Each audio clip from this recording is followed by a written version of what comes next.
I want to talk about this.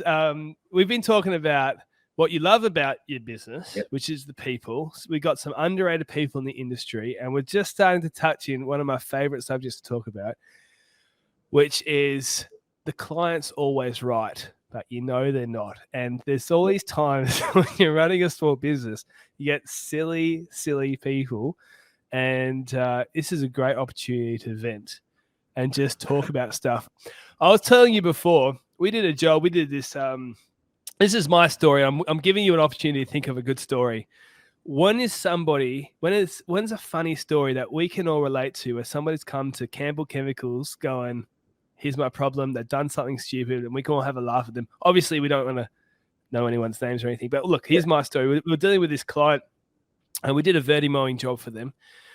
And 4 months after the job, they gave us a bad review because their lawn hadn't recovered.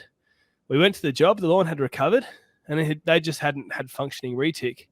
And they just wanted to blame somebody, and so they gave us a bad review. And I had a conversation with the bloke, and he admitted that it was his fault, and still hasn't taken down the review a year and a half later. And so...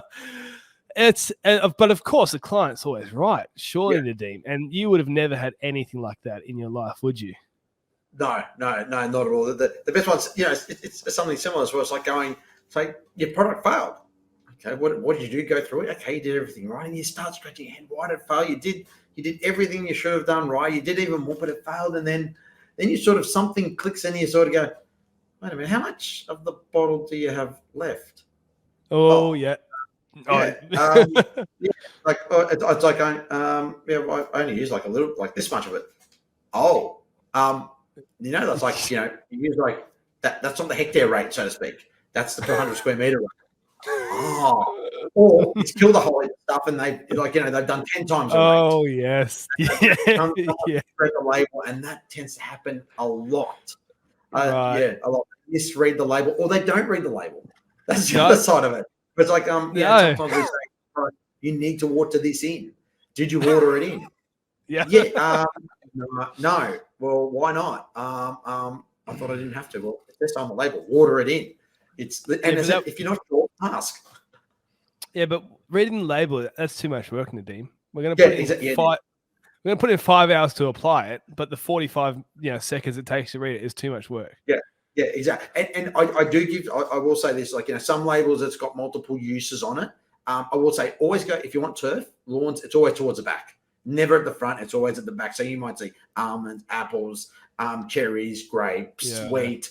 Turf is always towards the back. So, look at it from that point of view. I saw this post the other day on the internet, which somebody should definitely have not put on the internet.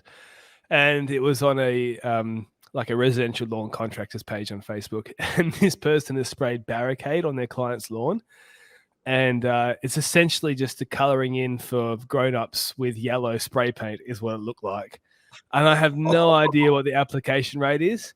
I've had it before where I've been mixing Barricade for garden beds, right?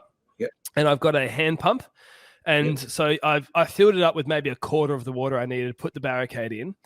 And then I've knocked the pump handle. So I've sucked in some of that product, and I'm applying it into the garden bed. And so that would, garden bed rates is super high compared to turf rates. So this is probably 5 times what your application rate is. And I knew I did that. So I had a tiny bit in the pipe, and it was that yellow, because I know what it's like when it's coming out that yellow. And I'm like, what the heck has this guy done? And that's going to last. It says on label 6 months, but at that application rate, I don't know. The question is, was it in Barricade? Because there's another pre-emergent, but it's not registered for use on garden beds. It's not really used so much. The old pendimethalin, that was really yellow. Stomp and Rifle are the sort of the common names, and that just stains, and that's really badly stains. Like Barricade's, awesome, but this one just stains. So I wonder if it was mixed up.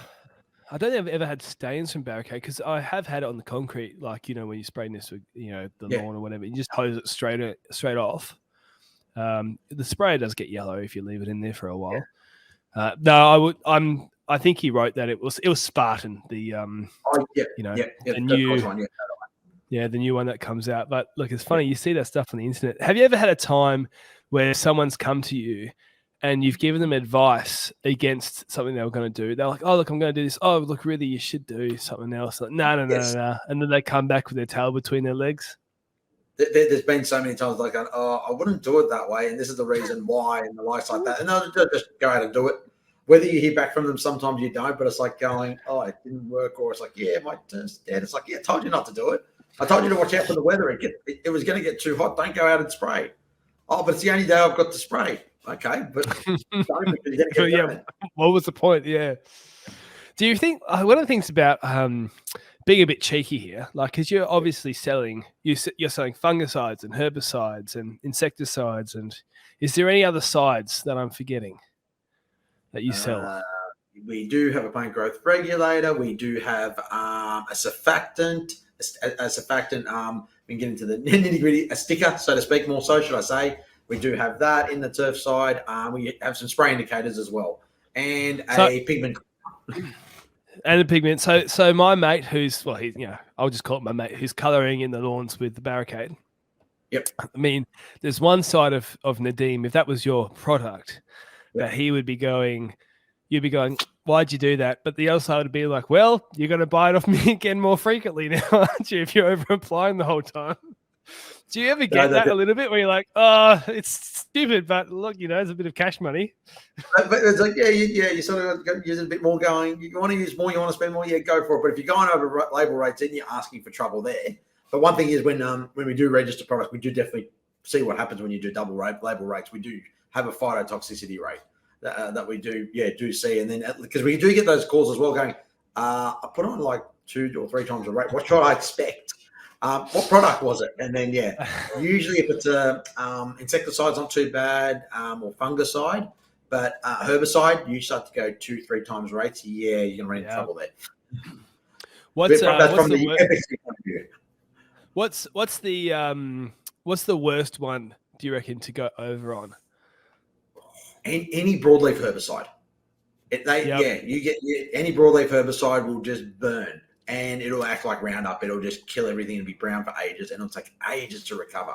So you've got to be careful, especially one of the things with broadleaf herbicides, like you got your Canberra M, anything sort of Baroxamol, MCPA, Canberra M, Broadside, Fairway, those type of products, and even our stature that we've got going.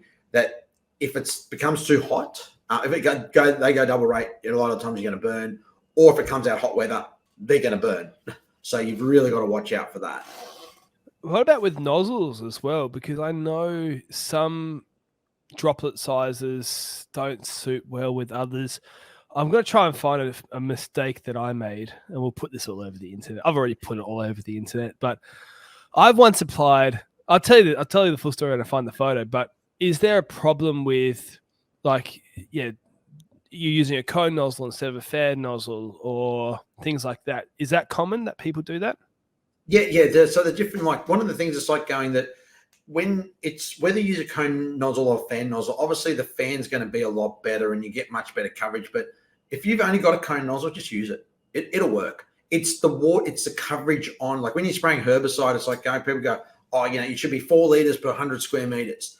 But I was doing some trials with some winter grass, and we were doing it was in a boom sprayer situation. We used 4 liter rate and per 100 square meters, so 400 liters a hectare, and we used 8 or 9 liters per 100 square meters, 900 liters a hectare on a fairway height. So it was cut about 12 mil couch. And we put in our spray indicator when we put it on. The coverage with the 9 liter, people go, 9 liters is way too much. It's not too much. Because you're cutting so much higher in fairways, home lawns, and the likes, it's not that much. But you want good coverage on the weed. That's what it comes down to. So the nozzles can influence that. But if you've just got a cone nozzle, just make sure you get good coverage on the weed. You don't want to soak it. Like, when one of the things you were talking about before about mistakes, when you're spot treating, it's like spot treating is like, I think I've got to kill it a bit more. Yeah. It's not that. It's, quick pass over. That's what it is. You're going to try to simulate what you're trying to do with the boom spray. That's what you're trying to do with your spot. That's what this idiot named Luke Smith did here, and I will show you. I wrote an article. Now this ranks on Google as well, so it's not just that I hid it away on the internet. This is like if you look up bow and arrow mistakes, this will be the number one article that comes up. Was there somebody like with a bow and arrow and like actually trying to kill someone? No, the herbicide bow and arrow. Yeah. Let me zoom in on this for you. Some idiot, that was definitely me. Yeah. That was a pristine green lawn. And anyways, what happened there? That's one of our clients, and I immediately apologized. But we all make mistakes. What happened there was I mixed up some. It had bow and arrow. Well, it wasn't actually bow and arrow. It was one of the products that's exactly the same active ingredients. Yeah. And I put some a sticker in it, which for those who don't know, it helps it stay to the weed, but it also in practice it's almost like making you apply almost more herbicide to the plant because it spreads out the how would you describe it? The droplet. Yeah, the droplet size on you get better coverage on your target, on your weed.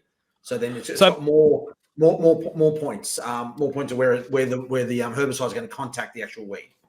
So it's almost like, when you've got a sticker, the last thing you want to, but you don't want to drown it anyway, but the last thing you want to do is drown it when you've already got a sticker in there as well. Yeah. Anyway, so I did that. And then I realized that I had a cone nozzle on. I was using someone else's, like someone in our business, but it wasn't the one I was using.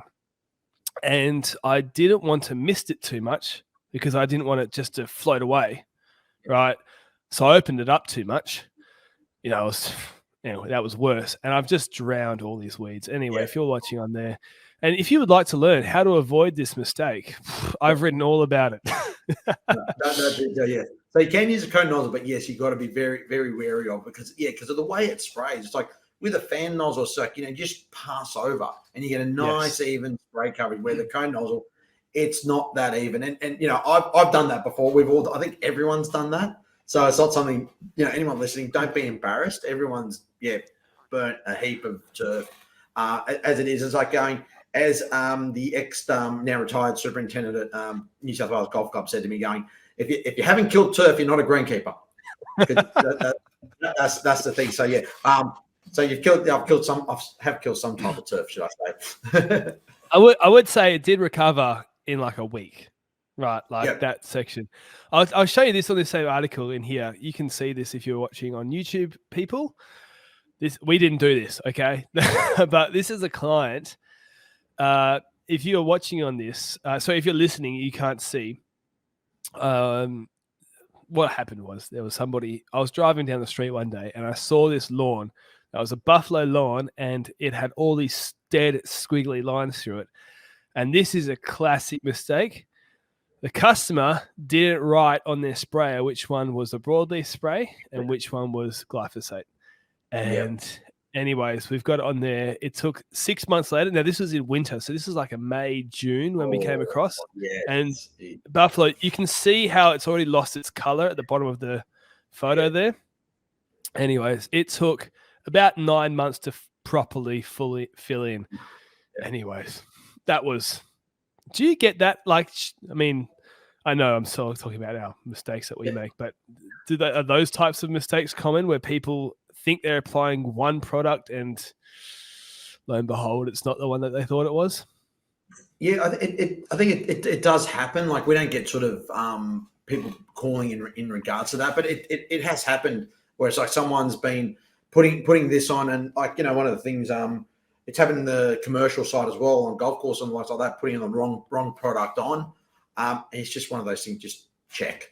And if you do have, having a separate sprayer for glyphosate is it's one of the smartest things you can do. And you're right on there. Roundup only, glyphosate only, and that's it. And then use other, and even for other ones for herbicide only. And especially if you are using for the garden and for the lawn, have a separate sprayer for the garden, because a lot of the stuff you use on turf on your lawn, if that gets on the garden, you're going to probably kill it a lot of the same time. So it doesn't hurt to invest in multiple sprays and label them correctly, and make sure you wash them out when you finish as well. That's the other thing. That doesn't happen a whole lot. I can tell you that. No, wash them out and make sure that at the end of the hose, all the nozzles cleaned out and everything like that. So at least a head bunch. Like I'd love to say use a tank cleaner, but obviously that doesn't tend to probably get used much. But at least wash it out with water and let the water just pump out of there. Put another couple of liters in there and just pump the water out. At least do that.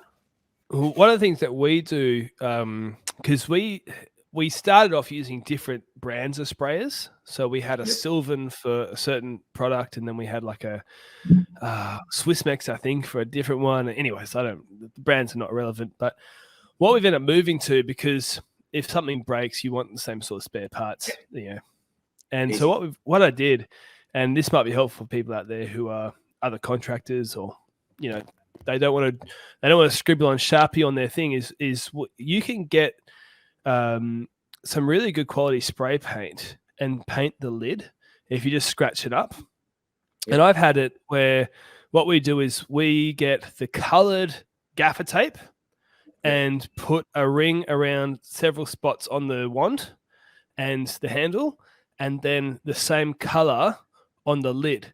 And so for us, the black one with no tape, which is how it comes standard, that's the glyphosate. And then the red one with the red tape on the handle, that's the selective herbicides. And then you get different ones. And then you just know. And you can just look at it from a distance, bam, that's the one.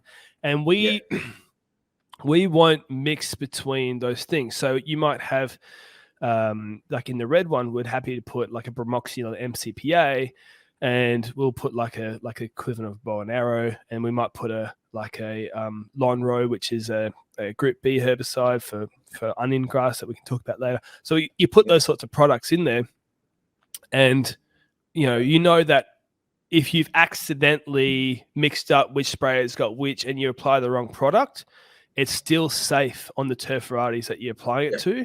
You'll just have to come back and apply the correct product if you got that mistake. And I don't think we've ever really had that mistake either, but it's just covering your backside with that. Hey, if you love the podcast, jump on our Patreon. It's the Patreon to keep this podcast going. The link is in the YouTube description.